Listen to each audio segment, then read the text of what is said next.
Historically on screen, Black women were taught that power had to be proven, that respect had to be earned, and that dignity had to be explained. But there has always been another lineage of Black women, one more quieter and more disciplined, and some might say even more threatening. Because not only does she know when to speak, she also knows when not to say a word at all. She's unbothered, unrattled, and unbargainable. She is the classy Black woman. Let's get into it.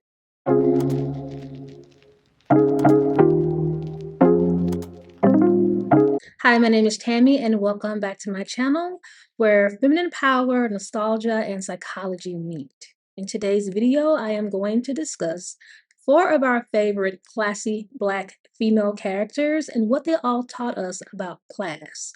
So let's jump right into it. Number 1, Claire Huxtable.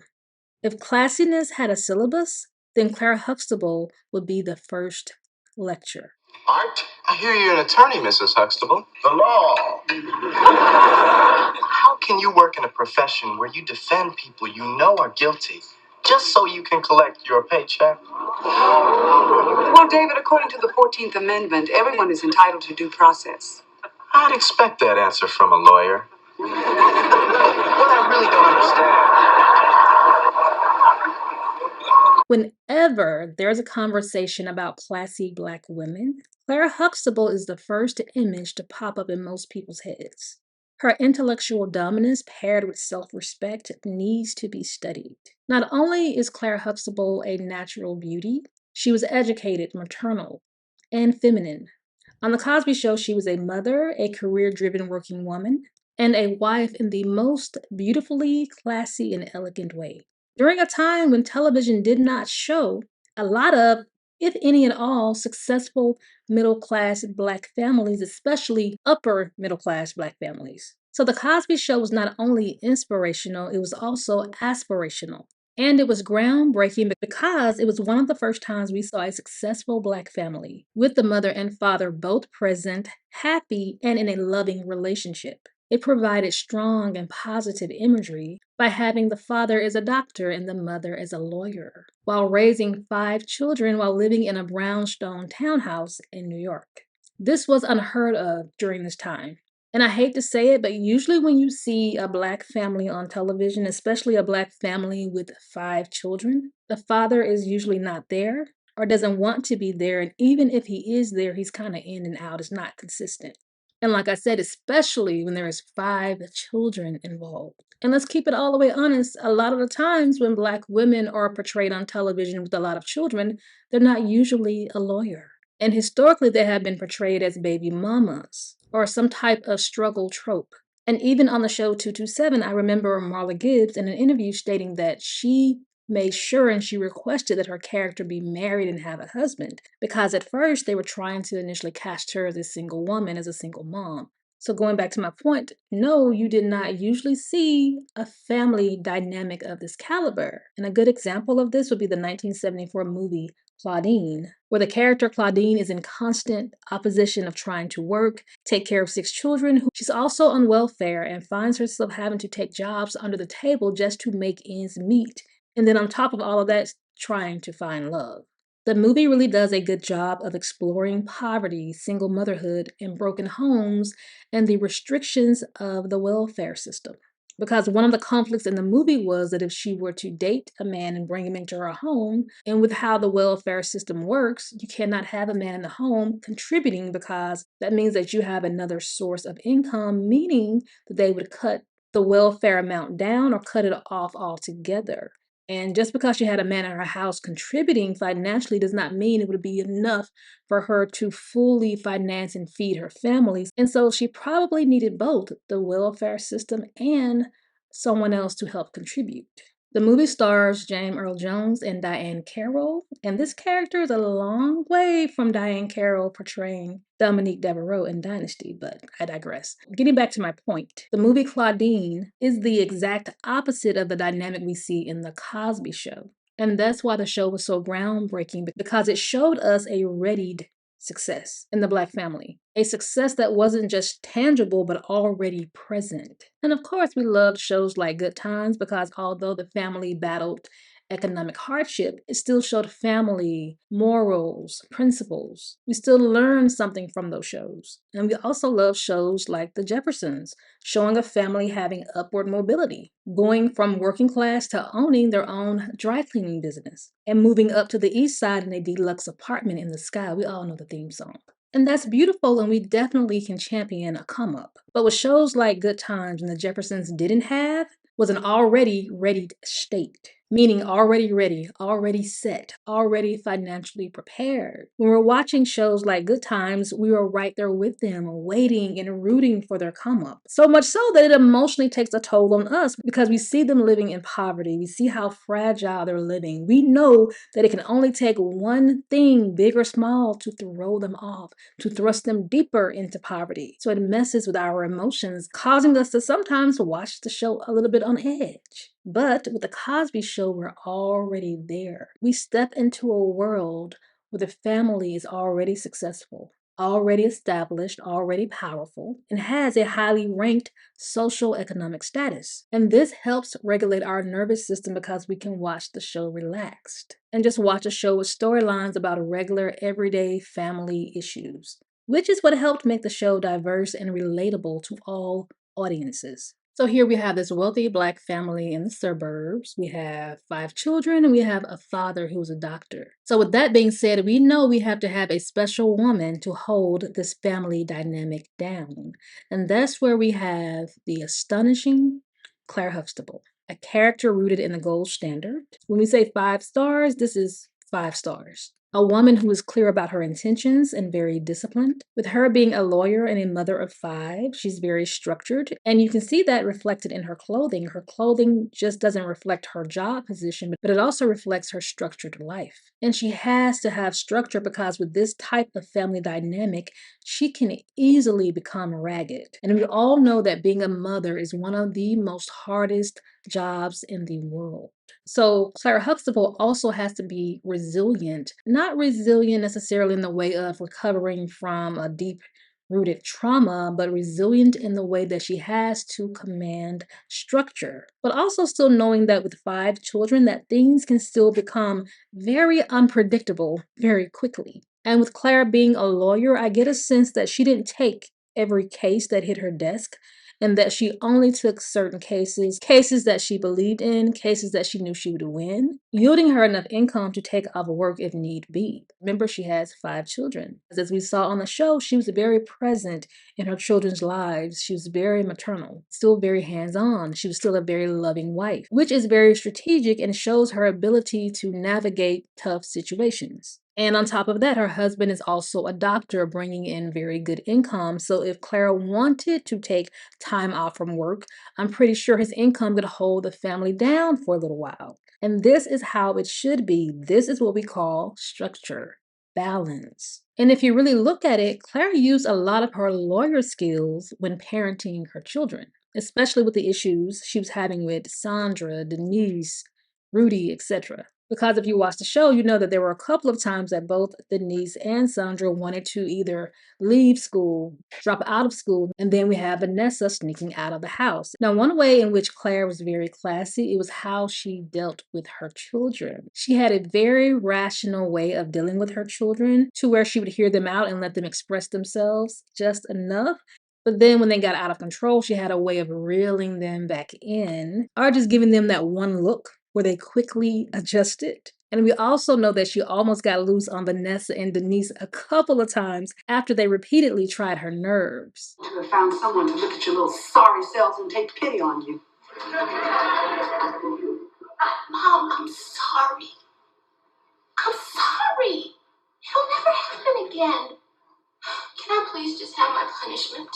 Vanessa, please. Your father and I have been through much too much this evening to be sitting up here thinking about a punishment for you right now. But I like my punishment before I go to bed.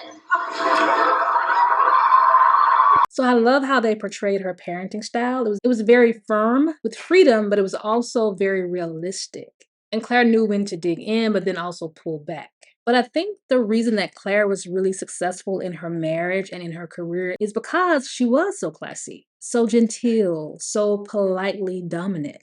She was so refined and respectable in a way that even when her children did not agree with her, they still respected her because someone who has worked hard to become a lawyer and has shown high levels of grace and classiness. She's someone that you can look up to. Someone who's able to afford her children a great upbringing, a stable home, great schooling, but still also showing morals and dignity. You can be mad at them in the moment, but you can't help but respect them. And I think a lot of what her daughters dealt with when experiencing her was the fear of never being able to fill her shoes, never being able to meet her expectations because she was so great and so phenomenal. I think they dealt with the pressure of not achieving her level of success, her level of moral dignity, her quiet confidence, and the poshness she exuded. Claire Huxtable is an example of intellectual luxury, and unfortunately, you cannot buy that. It has to be taught or innately a part of who you are. And might I say that Claire Huxtable is one of the most beautiful faces that I have ever seen. She is truly one of one, and I've always had a double love for Claire Huxtable because she reminds me of my mother. You can tell that Claire's confidence and her classiness comes from her looking up to her mother or her grandmother or other women in her family.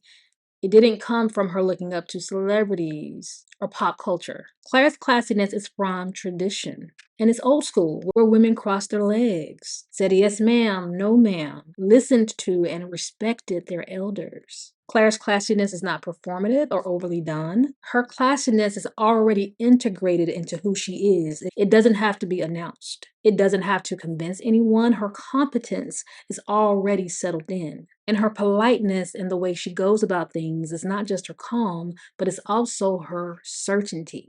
Claire knows exactly who she is. Claire was raised. Claire knows that she is powerful, but the most admirable thing about her having her power is how she uses it. She used it to remind you and to teach you. She didn't use it to insult you. And that makes me smile because she has all of the accolades to be arrogant, to boast, but she doesn't, and she doesn't want to.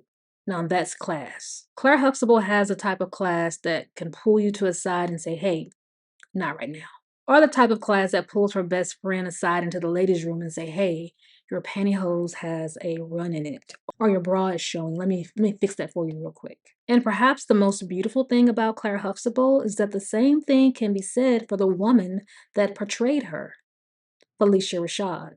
For they are one and the same. And Felicia Rashad was raised by a classy mother who was a writer and a poet. And her sister is also the fabulous Debbie Allen. Do I really need to say any more?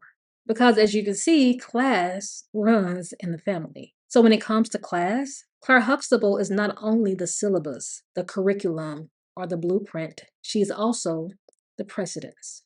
Number 2, Lynn Whitfield, and all of the characters that she has played. When it comes to class, Lynn Whitfield taught us that lack is not in her vocabulary and that wealth is her default. I don't think you want to talk about this. I think you better answer me now. Oh, you want an answer? Yes. Well, just look up and down every street in Harlem. Look at what? Winos, whores, old people shouting to God or talking to themselves raggedy and poor, asking for a handout. It's not going to happen to me. From Eve's Bayou, the Josephine Baker story, A Thin Line Between Love and Hate, and Greenleaf, just to name a few. It has been said that one thing about Lynn Whitfield is that she has never played broke. And that couldn't be any more truer. And let me do you one level deeper. Even when Lynn Whitfield has played broke, she still doesn't play broke. Because it's one thing to be broke or to lack financially, but it's another thing to embody it. And Lynn Whitfield's characters do not embody broke. And when she played Seal in the movie The Women of Brewster's Place, some may argue that in that movie she was indeed broke. And I will say yes and no because although her character was less fortunate, she still carried herself in a certain way. She still had a certain prestige about her. Are we supposed to make it now? I don't know. I'll get a second job. You can find another job. It'll be okay. That ain't gonna do it this time, Seal. We ain't got no money coming in. We got another baby on the way. How are we gonna make it? I don't know. We'll be fine. And in the end, she did end up renewing her life by moving to San Francisco and starting a new job. So the girl knows how to come up. So yes, that may have been the one and only time that her character didn't play wealthy or affluent. But like I said, her essence doesn't really embody lack or unwealthy. Lynn Whitfield has a very classy and affluent essence. She is what I call a mixture of old Hollywood glamour and sensual restraint. She embodies timeless beauty by the way she moves, the way she dresses, by the beautiful shape of her face, by the way she speaks. Do you hear how smooth and how low and how sultry her voice is? Walter knows I'm good for it. I didn't say nothing about Walter. I want the license. And I'll do anything I have to get it. Her voice is very sensual, very quiet. She can command you with a whisper. And she is such a smoldering beauty that she suits roles that are upper crest, upper tier, bougie, high maintenance. So if you've seen my other video about high maintenance black girls, yes, Lynn Whitfield and the character she plays would fit right in. But the reason I put her more into the classy category versus the high maintenance category is because of how she moves. She reminds me of both a fox and a cat. Because her classiness is very tricky. She's very mesmerizing, but also very cunning, like a fox. But she's also like a cat to me because she's very stealth in the way she moves and the way she speaks. She's very sensual, going back to sensual restraint. Another reason I put Lynn Whitfield's characters in the classy category is because her characters also play a high level of stillness. She uses very slow but deliberate movements. She is very sensual but without desperation. And you get the sense from her that she needs or wants something from you, but she never says it. And she's not going to say it. Every character in a movie has a motive or needs or wants something. But with the way Lynn Whitfield plays her characters, she plays need without being needy. She has a way of getting in and getting out before she's caught. She could play a very good femme fatale. And she is high maintenance, but not in a Hilary Banks or a Dionne Davenport kind of way, more so in a glamorous, old Hollywood vintage kind of way. She doesn't need to shop all day or do self-care all day, but she has a need and a deep want to be around high people in high places. She almost gives off a secret entitlement, where she feels she should be given the best and nothing less, but it's never announced that she needs it. Most of her characters she plays are very quiet and still and have it all together. Or on the flip side, she has held it in so long that forced her to be loud verbally or physically in some type of way. Tuesday. And the fourth. Get off the phone. Now. Her speech is very measured, which gives her a very grounded appeal, although her characters sometimes want larger than life things and opportunities. Instead of her announcing that she doesn't have the things she wants or the things she needs, she quietly goes and gets them, or she strategically places herself around people that can give them to her. And it's not that she's embarrassed that she doesn't have these things, but her classiness would not allow her to beg for these things. And it's not really shame, but maybe more so the inability or refusal to admit defeat.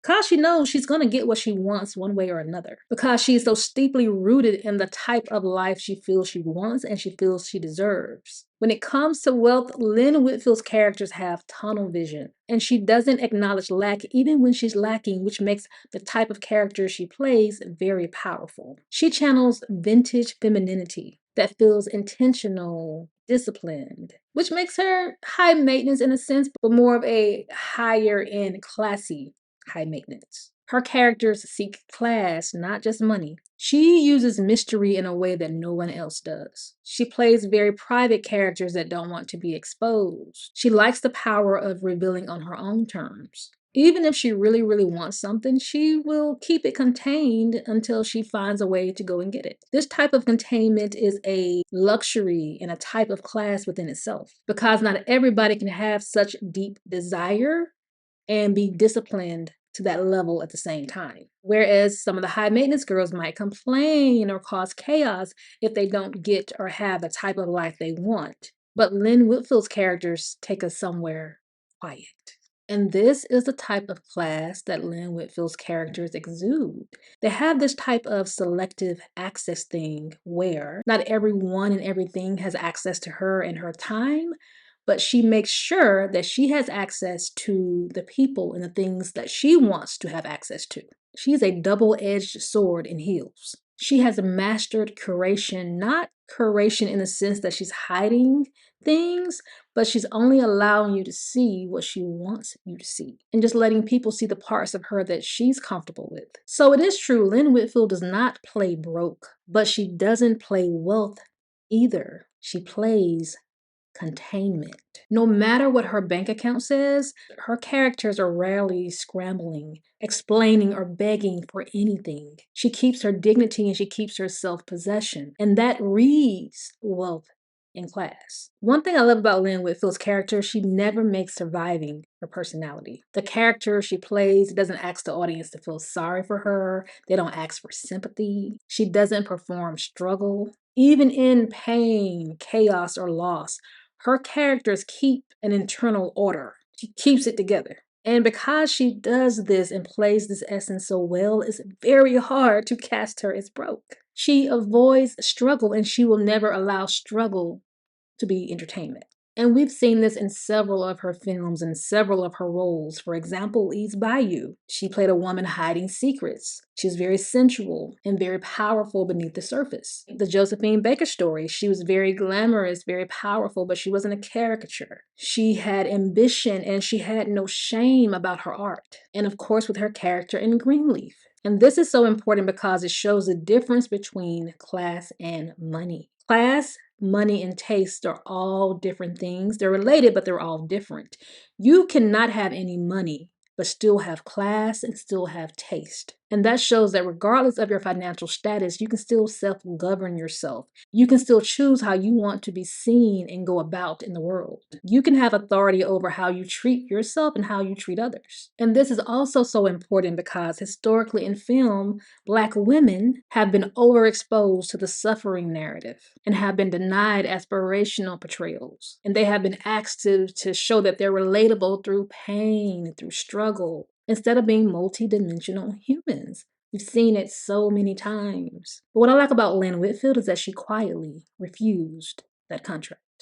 Dignity is not conditional for her and it's non-negotiable and is not determined by her circumstance, and that is powerful. That is class. You may see her pain, but you'll never see her consumed by it, and she'll never allow you to be consumed by it. She has a way of creating a healthy distance. Unless she's tried and pushed to her brink and pushed in all the wrong ways. So what kind of fool would I be to stay married to you now?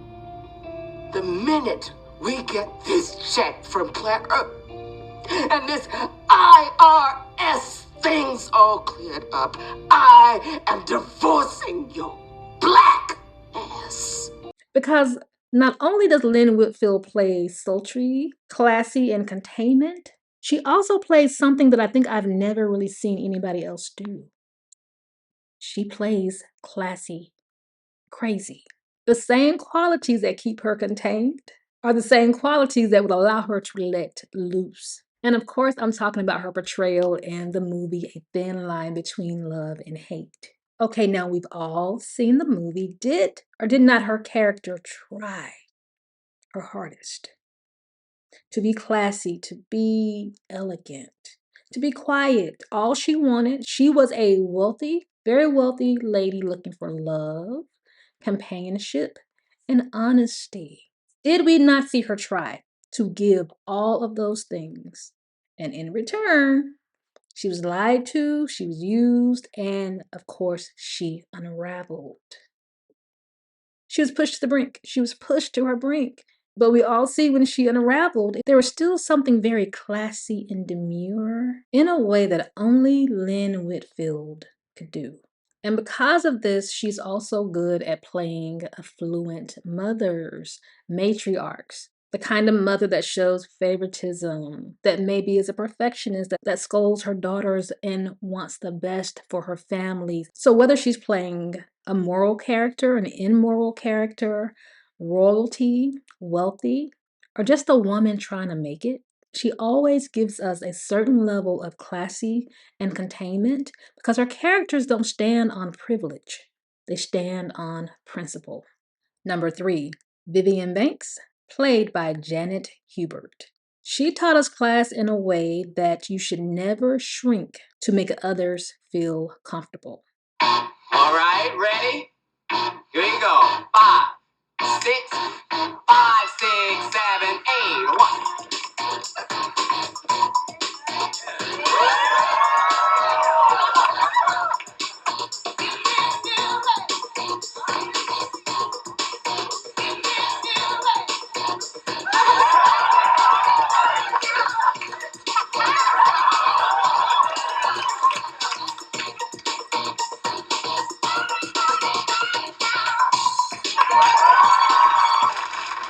Okay.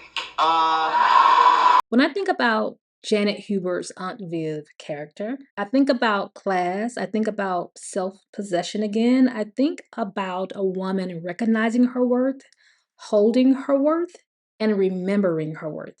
Janet Hubert's character Aunt Viv embodies a very specific, often overlooked pillar of class, especially when it comes to dark-skinned Black women. In a world where dark-skinned Black women are rarely allowed to be soft, reverent, or given second chances, we have this beautiful, statuesque woman that represented all of that. Now, the first point of class that I want to make about Aunt Viv was her dance episode. Her famous, very popular dance episode where she redeemed herself. So in this episode, I believe she was about to turn 40 or she had just turned 40. And with her being a mom and being older, she was starting to get in that place where she was doubting herself. Not going to say a midlife crisis, but she was in that space of she didn't feel good enough. She didn't feel quite like herself.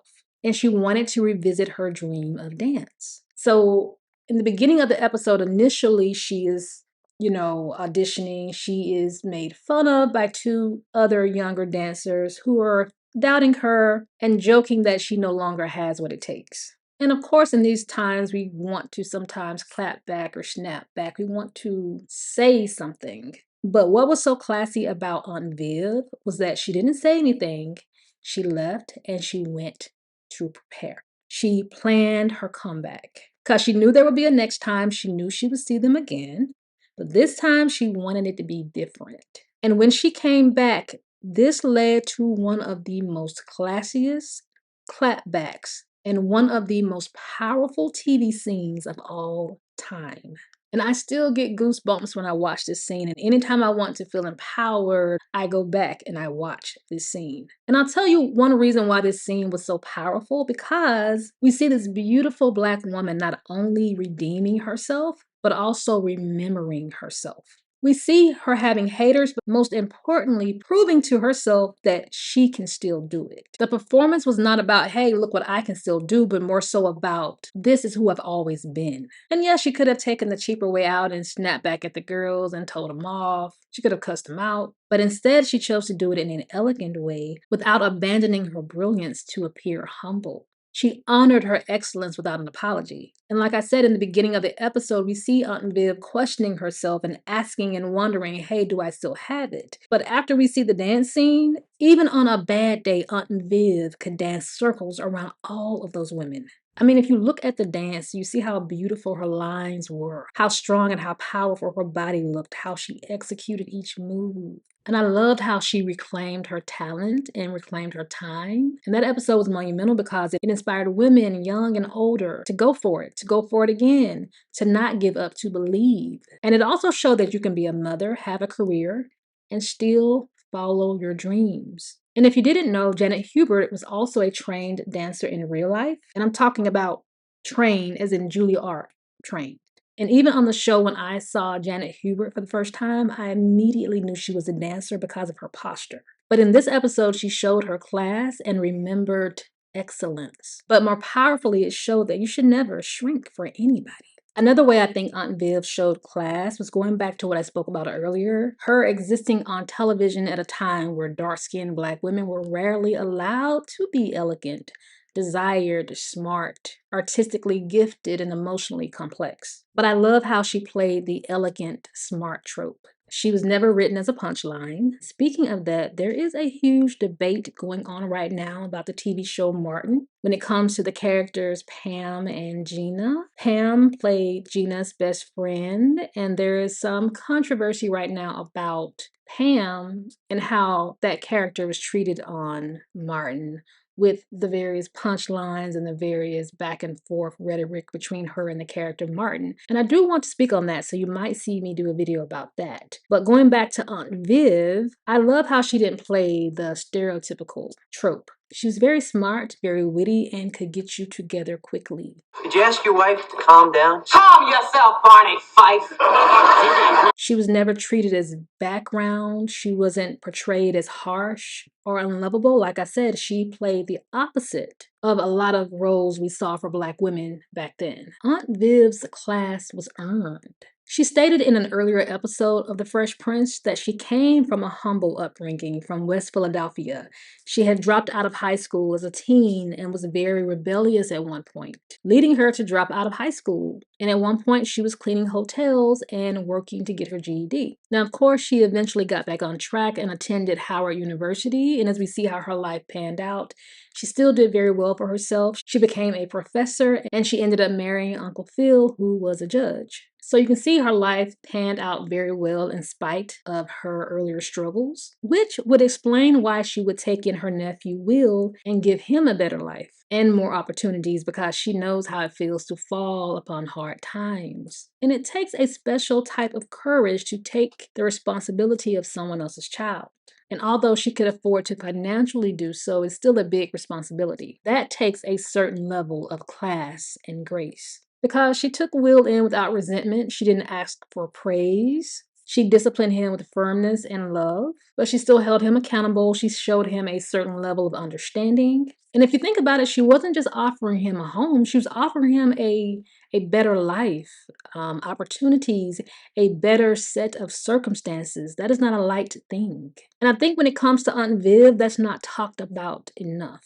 She also showed a level of class by her not growing up with a silver spoon in her mouth and growing up in West Philadelphia, but still having these very wealthy and entitled children who know nothing about the hood or nothing about financially struggling. Imagine the dichotomy of that. Says they should be doing more work around the house. You're the one who's too easy on them. Oh, really? Does this sound familiar? Daddy, I need $300. Coming from where she came from and watching where her children come from. But she still dealt with them with a certain level of grace and understanding, because she knew that the lifestyle that they lived, that's all they knew. So I love how she still taught them principles and morals and things they didn't know or wouldn't know living outside of their sheltered world. And I love that she was a professor and she was a teacher. And I especially loved her clothes and jewelry. Her clothes and jewelry definitely was very classy and distinctive. And I felt like her clothes were very luxurious and very good with color blocking during that time. And I love how during that time she would wear her hair up and back. I don't know what that style is even called, but the up and the back. Just very classy. Something gave very elegant mom with that. And anytime you see a woman with a business suit with a scarf going to the back, oh, she's classy. But perhaps the most classiest thing about Aunt Viv was that she stood on business on and off the show. Now, as we know, Janet Hubert only portrayed Aunt Viv, I believe, for maybe 2 or 3 seasons due to differences she had with Will Smith, as we all know. Now, they have since reconciled and they are in a better place, and he also has since apologized. But during that time on the show when they had differences, she was fired, she was blackballed, she lost her career in all the years she put into it. And during that time when she had gotten fired, she had just had a child. She was in an abusive marriage. She lost her home. I mean, pretty much everything. And she even stated in the interview that she did with Will that she lost 30 years of her life, 30 years of her career. I lost everything. Reputation. Everything. Everything. Can you imagine losing all of that and still not being able to go back to the thing you love, the arts? Because now you can't even get a job. And also in the interview, she said something that really stuck with me. She said during that time, she had no sanctuary. Her family had turned on her. They said, "You messed up our family name." She was in an abusive marriage. You couldn't get a job. So to not have a place of peace is very difficult. So at the end of the day, it was just her and her child, and she had to figure it out. But as you can see, she is still standing. She's strong, and she did eventually figure it out. But during that time, she had to stand on what she believed. And the one thing about classy women is that they have standards, meaning there are things that they will and will not do. They have things about them that they will not compromise. And like I said earlier, class cannot be bought. It is either cultivated or innate. It's just in you. And I thought about this in her when it came to dance, and I thought that maybe what if God chose her to be a dancer because dancers are very strong. They train like no other. They have very strong minds and very strong bodies. And if you ever seen a dancer train, they train relentlessly. And regardless of how much pain they're in, they're still taught to square their shoulders, chin up, and keep going.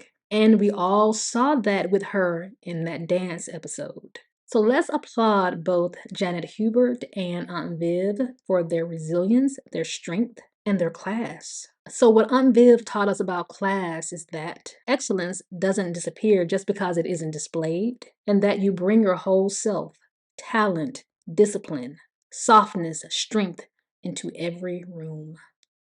And last but not least, number 4, Angela Bassett as Queen Ramonda in Black Panther taught us class through structured emotion. But in a place where she can visit, if she wished, mine. It's with the ancestors. I am queen of the most powerful nation in the world, and my entire family is gone. Have I not given everything? So Queen Ramonda taught us class through regal strength and structured emotion as it pertains to grief. And I thought this was very interesting because class can be shown in many different ways, but we don't often talk about how class is shown through grief. There is a certain type of class that comes with wisdom that allowed this character to hold grief with such structure, because even in grief, she was still intact. And as a queen, there's already a precedence to hold the family down, her throne to hold down the nation of Wakanda. But even in grief, she didn't lose her posture. And that is powerful because even though she is a queen, she is still human and she has still lost so much. One of the most beautiful things about this character is that she embodied class through continuity, meaning no matter if she was in battle, grief, neutrality, you see a woman balancing heavy, difficult emotions, making difficult decisions, but the class was still always there. You even hear it in her voice. This is another character that shows her class through voice control. And I warned you about taking my daughter on this mission, and you lost her. So today, I am done. And I've seen this kind of strength in real life. An example would be how you sometimes see couples who've been together about 50 or 60 years, and you wonder, like, how did they manage to do that? Well, a lot of times the relationship was not perfect. A lot of the times, one or the other has stepped out. And a lot of times there were infidelity. But back in those days, you didn't just leave your marriage, you stayed with your husband or your wife. Regardless of how you were feeling, you did what was best for the family. And as it pertains to women, it takes a certain level of strength to be enduring a failing marriage or a marriage that has infidelity to still get up, cook, clean, take care of the children, take care of the house, work, go out in public and make appearances and still have that smile on your face. The women back in those days did it in a very classy way, even though they were going through very unfortunate circumstances. These women have a way of carrying themselves through crisis in a very classy way. Emotionally, they had a way of not cracking. Someone could be going through just as much as the next person, but some people just hold and carry their pain differently. And this is kind of how Queen Ramonda was. And it is not about perfection or being perfect. Being perfect has nothing to do with it at all. It's about having composure that honors that moment. They allow themselves to feel, but they don't allow circumstances to break down the strong architecture that they have built for over many years. And these type of women have gone through so much. They have seen so much, and they have so much wisdom that has taught them how to measure their emotions in different situations. And they don't deny emotion, they just know how to house it. They know how to mourn without collapsing their identity, which is a very powerful and hard thing to do. These women have a type of balance where their strength doesn't make them too hard, but they don't really show or unravel too much softness as well. It's almost as if they know how to command their emotions. And as you can see, if you watch Black Panther, Ramonda had a certain stillness, stance, a certain cadence. And a lot of her class and power came through her body language. Another way Queen Ramonda showed class through structured emotion, even in loss, tragedy. She does not abandon ritual. And what do I mean by that? She still had to get up every day and tend to herself, tend to the kingdom of Wakanda. She is still the queen. She is still the ruler. She is still in charge. She did not abandon decorum, meaning she still kept a certain etiquette. She still stuck to protocol. She didn't abandon principle. She still stuck to her values and her morality. And this is why she is queen, and this is why she's a good queen. I always say a lot of people want to be queen, but can you carry the weight of the crown physically and mentally? And can you carry it with class? And even if you want to relate this to everyday life, a lot of women go through a lot of different things, and they're not always afforded a break or time off. They still have to get up and go to work. They still have to take care of the children. They still have to get things done, because if they don't, who's going to do it? That's where ritual comes in, that doing things that your body is already familiar with, that your mind is already familiar with, even though you're going through a tough time. And that is where class helps hold it all together. This is about who you remain when you're tested. And of course, as we all know, this is not the only character where Angela Bassett has shown class through structured emotion. We also saw this when she played Katherine Jackson in The Jacksons, The American Dream. In this role, she played a quiet and protective strength until she could no longer hold it anymore. I knew it!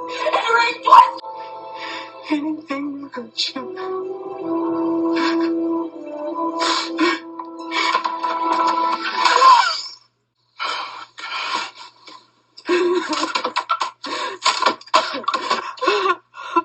But for the most part, with all of what she was going through, she still held herself very classily. Another example would be her portrayal of Tina Turner in the movie What's Love Got to Do with It? You see another character she portrayed of quiet strength. You see another example of emotional endurance, structured emotion. You see her in this movie being as classy as she could, going through all sorts of physical and mental and emotional pain. And you see her taking it and being classy until she can no longer take it anymore, which is where we have the scene in the back of the car where she finally fought Ike back. And then we see it where she flees, she gets out of the car, she runs into the middle of the highway, almost getting hit by a car, and she runs into the nearest hotel or motel. And she enters into this place bruised, bloodied, physically scarred, and anybody looking at her can tell what happened and that this woman has probably gone through this for years. This scene is so powerful and it's such a higher level of demonstration of class because you see a woman who has just been beaten by her husband, who is visibly emotionally upset, but still manages to pull it all together for a few seconds and say, hey, look, I just got in a fight with my husband. I only have about 36 cents in my pocket, but if you would be so kind to please give me a room and I will pay you back. And then after they agreed to give her the room, the way she said so humbly and so kindly, thank you, thank you, thank you so many times. Really? We'll take care of you. Thank you. Nick, let's give Miss Turner a room.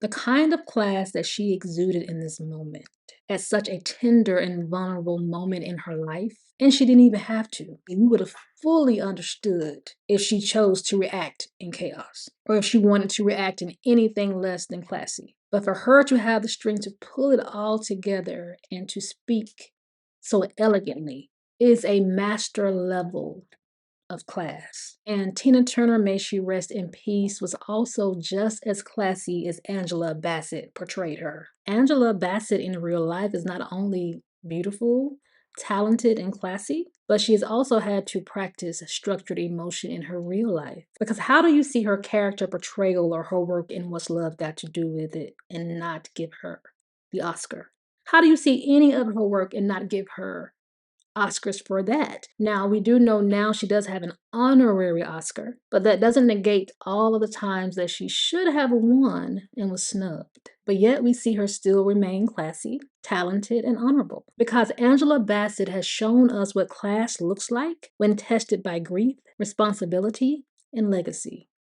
All of these women teach us something about class and dignity, and they were all the best to ever do it. Who is your favorite classy Black character and why? And if you've been following this series, we do have part 3 of the High Maintenance Black Girl coming up. But also let me know if you want a part 2 to this video, The Classy Black Woman. And please drop your favorites in the comment section. Y'all always give me so many good recommendations and I really appreciate it. And if you like this type of content, please like, share, and subscribe. Thank you all so much for watching, and remember that every woman is iconic. And until next time, I'll see you in the next one. Bye now.